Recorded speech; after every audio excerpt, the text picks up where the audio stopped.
श्रीमद् भागवत ज्ञान यज्ञ के पंचम दिवस का प्रारंभ कृष्ण स्तुति से हुआ एवं श्री कृष्ण के बाल रूप के दर्शन हेतु भगवान भोलेनाथ का आगमन भजनों के साथ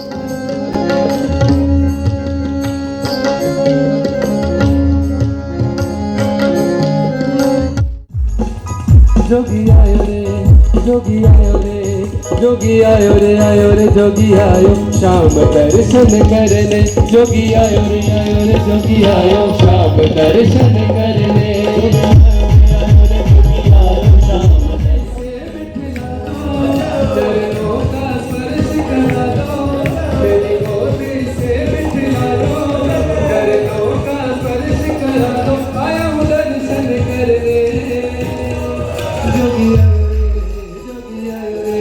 जोगी आयो रे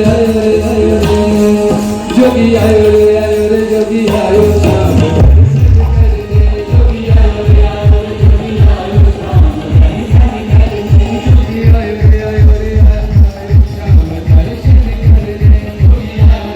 रे जोगी आयो शाम दर्शन करने जोगी भेष बनाया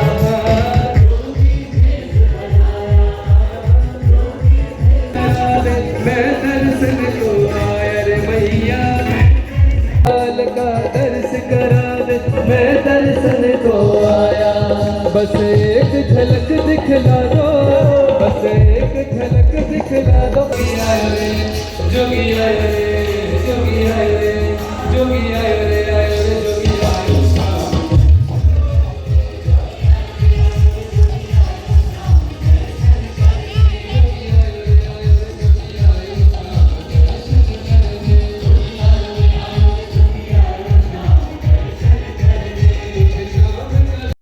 मैं अपने लाल का दर्शन तो करवा दूंगी, लेकिन खबरदार अगर मेरे लाल को टकटकी लगाकर देखा तो तुम्हारी नजर नहीं लगनी चाहिए उसे। भोलेनाथ ने कहा उचित है मैया, बस लाल का दर्शन करवा दे।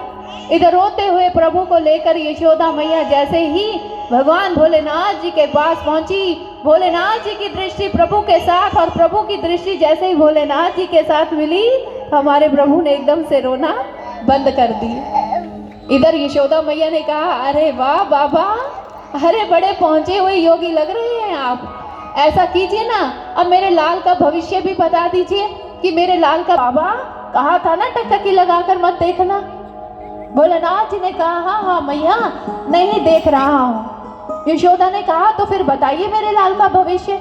कहने लगे अरे ऐसे कैसे बता दूं मैया, छोटा सा तेरा लाल है, छोटे छोटे उसके हाथ है, मुट्ठियां भी बंद है। अब बंद मुट्ठियों में मैं भला तेरे लाल का भविष्य कैसे बताऊं, जरा मेरी गोद में दे दो। और जैसे ही यशोदा जी ने सुना, झट से प्रभु को भोलेनाथ जी की गोद में दे दिया। और भोलेनाथ जी ने जब अखिल ब्रह्मांड नायक को अपनी गोद में लिया तो भाव विभोर हो गए और दोनों भुजाओं का झूला बनाकर उन्हें झुला रहे हैं। फिर भोलेनाथ जी ने प्रभु के नन्हे तत्पश्चात साध्वी जी ने भगवान श्री कृष्ण के नामकरण का प्रसंग भक्तों के बीच रखा एवं ईश्वर के नाम की महिमा पर प्रकाश डाला।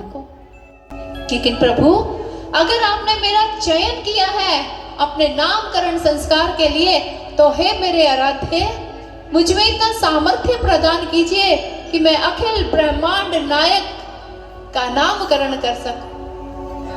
फिर उन्होंने गर्गाचार्य जी ने नंदराय जी को देखते हुए कहा हे नंदराय जी, आपका ये पुत्र हर युग में आता है, अनेकों प्रकार के वर्ण धारण करता है।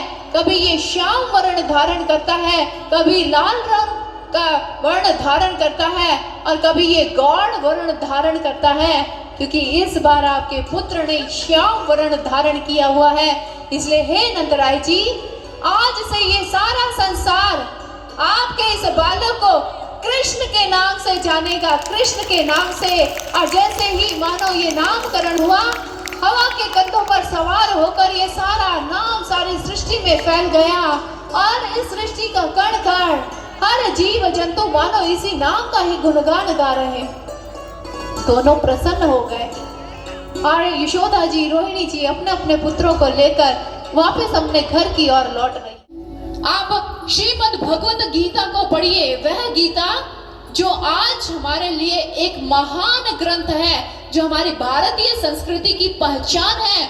इसी गीता में भगवान श्री कृष्ण जी कुरुक्षेत्र के मैदान में अर्जुन के समक्ष खड़े और अर्जुन को भी ये समझा रहे हैं, हे पार्थ, मेरे उस शाश्वत नाम को जान। कौन सा?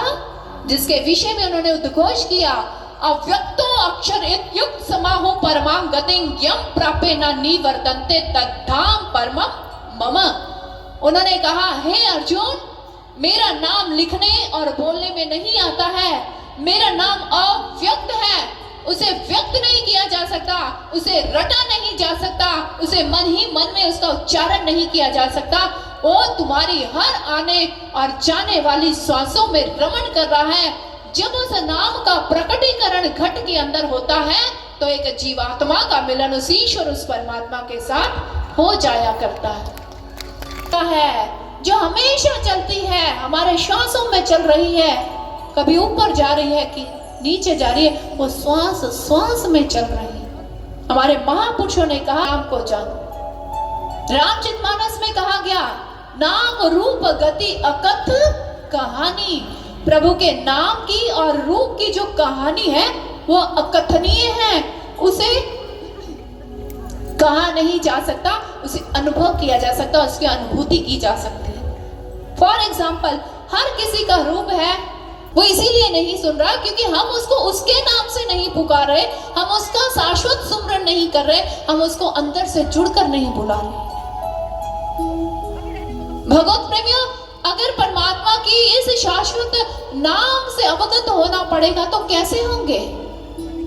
इसके लिए आवश्यकता है एक सद्गुरु की, एक क्षत्रिय ब्रह्मनिष्ठ गुरु की, जो आपको बाहर से कोई कंठी माला नहीं थमाएंगे, जो आपको रटने के लिए बाहर से कोई मंत्र नहीं देंगे। क्योंकि अक्सर, क्षमा कीजिएगा, सत्य बहुत कड़वा होता है। अक्सर आपको यही मिलेगा, बाहर से 4-5 मंत्र दे दिए, कंठी माला दे दिए, मानस, और असंख्य हमारे शास्त्र इस बात का प्रमाण है, क्योंकि वो अंदर है। और जब जीवन में क्षत्रिय ब्रह्मनिष्ठ गुरु आएंगे, वो आपको बाहर से किसी साधन के साथ नहीं जोड़ेंगे, अपना वर्त हस्त, अपना कृपा भरा हस्त आपके मस्तक पर रखेंगे और भ्रिकुटी के मध्य स्थित जब इस दिव्य दृष्टि को खोलेंगे और आपके घट के अंदर जब परमात्मा का वो प्रकाश, उसके रूप का दर्शन करेंगे, तो साथ ही साथ रूप के साथ उसका शाश्वत नाम भी घट के अंदर प्रकट हो जाएगा। ये है प्रभु के नाम रूप की कथनीय कहानी। साथ ही साथ वसंत उत्सव एवं देशभक्त प्रसंग पे भक्तगण झूम के नाचे।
युवा वर्ग ना जाने किस दिशा में चलता चला जा रहा।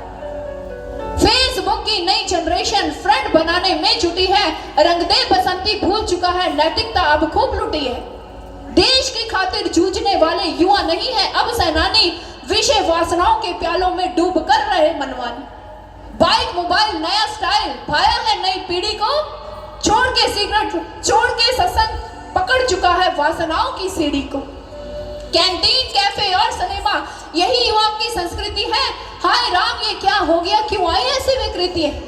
उज्जवल संस्कारों की भूमि पर ये कैसा आघात है, आओ मिलकर पता लगाएं कुछ ना कुछ तो बात है, आओ मिलकर पता लगाएं कुछ ना कुछ तो बात है। आज का हमारा युवा वर्ग फेसबुक, नशे, दलदल, अश्लीलता, वासना, इस सारी दलदल में धंसता चला जा रहा। कहां गया वो युवा वर्ग जिसके अंदर इतना जज्बा और जुनून था, जो राष्ट्र के लिए, समाज के लिए, अपने जवानी को लगाने के लिए सदैव तैयार रहता था।